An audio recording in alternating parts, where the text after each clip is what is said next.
देखिए green TV YouTube पर भी, बस सब्सक्राइब करें और बेल आइकन दबाएं। नमस्कार, आप देख रहे हैं किसान बुलेटिन। मैं हूं आपके साथ प्राची तिवारी। आइए नजर डालते हैं खेती किसानी और ग्रामीण भारत से जुड़ी आज की जरूरी हेडलाइंस पर।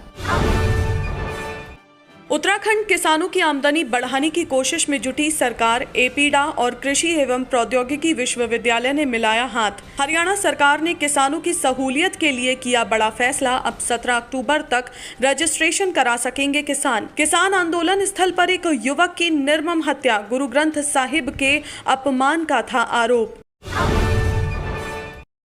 कृषि व प्रसंस्कृत खाद्य उत्पाद निर्यात विकास प्राधिकरण यानी कि एपीडा ने हाल ही में उत्तराखंड के पंतनगर स्थित जीबी पंत कृषि एवं प्रौद्योगिकी विश्वविद्यालय के साथ एक समझौता ज्ञापन पर हस्ताक्षर किया है, जिसका उद्देश्य कृषि उत्पादों की मूल्य श्रृंखला को मजबूती देना है। आपको साथ ही बता दूं कि इन दोनों संस्थानों का मकसद संयुक्त रूप से गुणवत्तापूर्ण निर्यात को बढ़ावा देना है। समझौता ज्ञापन के तहत राज्य की प्रमुख फसलों के अच्छे उत्पादन और पैदावार के लिए किसानों को आधुनिक तकनीकों का इस्तेमाल करने पर जोर दिया जाएगा। इसके तहत ड्रोन, उपग्रह, GIS और GPS सहित डिजिटल कृषि के उपयोग पर भी ध्यान केंद्रित किया गया है। इतना ही नहीं, एपीडा और GBPUAT निर्यात के साथ साथ उससे जुड़े गंतव्यों के मामले में नए प्रयास करने, उच्च मूल्य वाले कृषि निर्यात को बढ़ावा देने और वैश्विक स्तर पर ब्रांड इंडिया की स्थापना के लिए आपस में सहयोग करेंगे।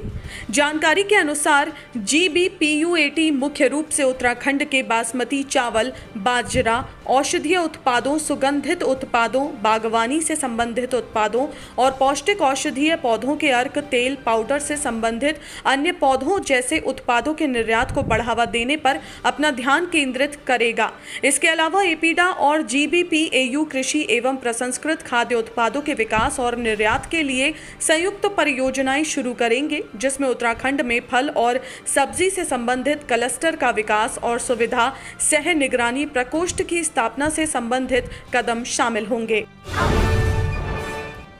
किसानों की सहूलियत को देखते हुए हाल ही में हरियाणा सरकार ने मेरी फसल मेरा ब्यौरा पोर्टल पर फसलों की बिक्री के लिए रजिस्ट्रेशन की तारीख को आगे बढ़ाते हुए अब 17 अक्टूबर कर दिया है।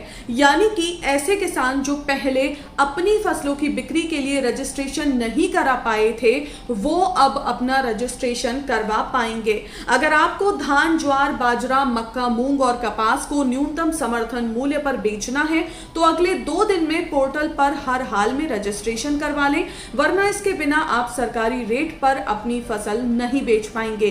जानकारी के लिए यह भी बता दें कि पोर्टल पर रजिस्ट्रेशन की तारीख बढ़ाने का फैसला हाल ही में राज्य के मुख्यमंत्री द्वारा एक समीक्षा बैठक में लिया गया है। इस बैठक के दौरान सीएम के साथ उप मुख्यमंत्री दुष्यंत चौटाला एवं कृषि मंत्री JP दलाल भी मौजूद रहे। इतना ही नहीं, बैठक में तारीख बढ़ाने के अलावा सीएम ने धान की फसल के अवशेषों के प्रबंधन के लिए स्थानीय स्तर पर कमेटियां बनाने के निर्देश दिए और पराली जलाने की घटनाओं की फिजिकल वेरिफिकेशन करके हर दिन रिपोर्ट भेजने के भी निर्देश दिए हैं। सरकार के मुताबिक मेरी फसल मेरा ब्यौरा पोर्टल पर किसानों का रजिस्ट्रेशन होने से उन्हें असली व नकली किसानों के बीच पहचान करने में आसानी हो सकेगी और साथ ही धोखाधड़ी से भी बचने में मदद मिलेगी, क्योंकि जो अपनी फसलों का ब्यौरा भरेंगे उसका भौतिक सत्यापन भी होगा।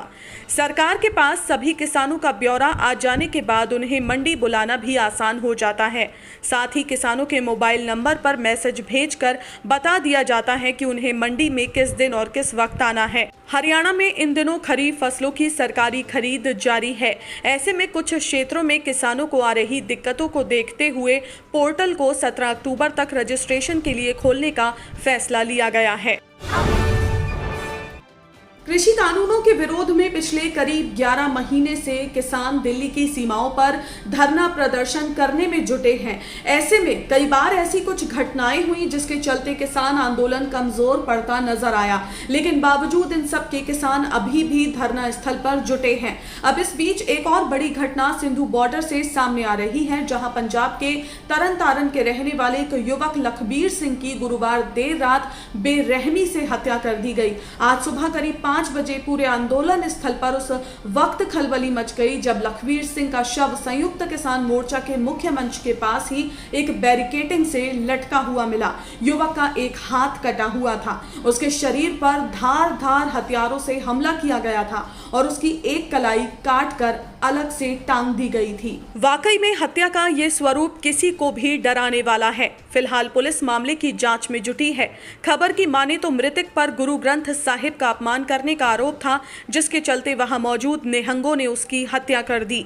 मौके के बाद एक वीडियो भी सोशल मीडिया पर काफी तेजी से वायरल हो रहा है, जिसमें हाथ में डंडा उठाए एक व्यक्ति दावा कर रहा है कि वीरवार रात 3:30 बजे घोड़ों की सेवा कर रहे निहंगों ने गुरु ग्रंथ साहिब की बेअदबी करते युवक को पकड़ा। वीडियो में सिख व्यक्ति कह रहा है कि यदि आज बेअदबी हो जाती है तो लोग कहते हैं कि खुद तंबुओं में बैठे हैं और इन्हें गुरु महाराज की कोई परवाह नहीं है। पुलिस आएगी, जो अपनी कार्रवाई करनी है कर ले, हमें किसी का डर नहीं है। बेअदबी करने पर इसका एक हाथ और एक टांग काट दिया है, आज इसे यहीं मार डालेंगे। इतना ही नहीं, युवक की मौत से पहले के कई वीडियो भी सामने आ रहे हैं, जिसमें युवक खुद कह रहा है कि सच्चे पातशाह गुरु तेग बहादुर निहंगों को मेरा वध करने की आज्ञा बख्शें और मुझे अपने चरणों में स्थान दें। हालांकि इन वायरल वीडियोस में कितनी सच्चाई है, इसके बारे में फिलहाल कुछ नहीं कहा जा सकता। न ही ग्रीन टीवी भी इसके लिए कोई दावा करता है। वहीं डीएसपी हंसराज ने भी कहा कि वीडियो में क्या है ये जांच का विषय है, वायरल क्या है, लोग क्या कह रहे हैं, अफवाहें चलती रहेंगी। जांच में जो भी सामने आएगा उसकी जानकारी जरूर दी जाएगी। तो ये थी वो खबरें जिन्हें हमने आपको विस्तार से बताया। इसके अलावा खबरें और भी हैं, तो आइए नजर डालते हैं बाकी की खबरों पर भी।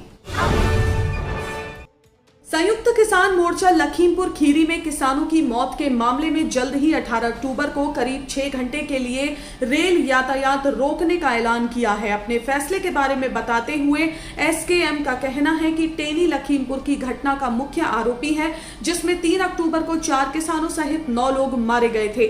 भारतीय किसान यूनियन के प्रवक्ता राकेश टिकैत ने गुरुवार को अलीगढ़ में एक निजी कार्यक्रम में कहा, किसान सोमवार को सुबह 10 बजे से शाम 4 बजे के बीच विरोध प्रदर्शन के रूप में 6 घंटे तक रेलवे ट्रैक को रोकेंगे। हर जिले के किसान अपनी नजदीकी रेल लाइनों पर नाकाबंदी करेंगे। मंत्री पर आपराधिक साजिश का आरोप लगाया गया है, लेकिन उन्हें ना तो तलब किया गया है और ना ही उन्हें पद छोड़ने के लिए कहा गया है।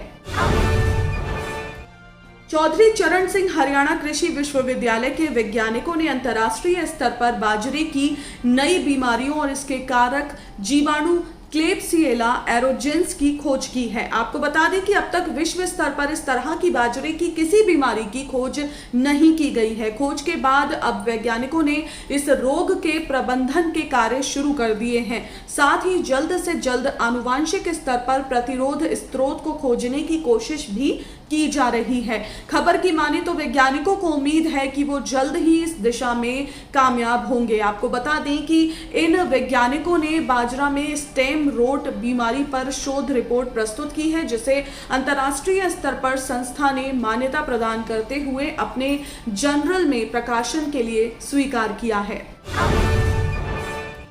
जैसा कि हम सभी जानते हैं कि केला दुनिया के सबसे लोकप्रिय फलों में से एक है। ये उत्पादन के मामले में गेहूं, चावल और मक्का के बाद चौथी सबसे महत्वपूर्ण खाद्य फसल है। और बात करें अगर खपत मात्रा की, तो इसमें भी ये दुनिया का पसंदीदा फल है। हाल ही में उत्तर प्रदेश से कृषि निर्यात को बढ़ावा देने की क्षमता को ध्यान में रखते हुए कृषि और प्रसंस्कृत खाद्य उत्पाद निर्यात विकास प्राधिकरण यानी कि एपीडा ने निर्बाध रूप से काम किया है, जिसके चलते ही उत्तर प्रदेश से 14 अक्टूबर को केले की पहली खेप एक्सपोर्ट की गई है। केले की यह खेप ईरान के लिए Messrs Desai agro fruits private limited द्वारा रवाना की गई है, जो समुद्री मार्ग से भेजी जाएगी। इसके लिए कार्यक्रम आयोजित किया गया है, जिसमें अपर मुख्य सचिव कृषि और विपणन विशेष रूप से मौजूद रहे। तो आज के किसान बुलेटिन में फिलहाल इतना ही। आप स्वस्थ रहिए और अपना ध्यान जरूर रखिए। फिलहाल मुझे दीजिए इजाजत। नमस्कार। देखिए ग्रीन टीवी यूट्यूब पर भी, बस सब्सक्राइब करें और बेल आइकन दबाएं।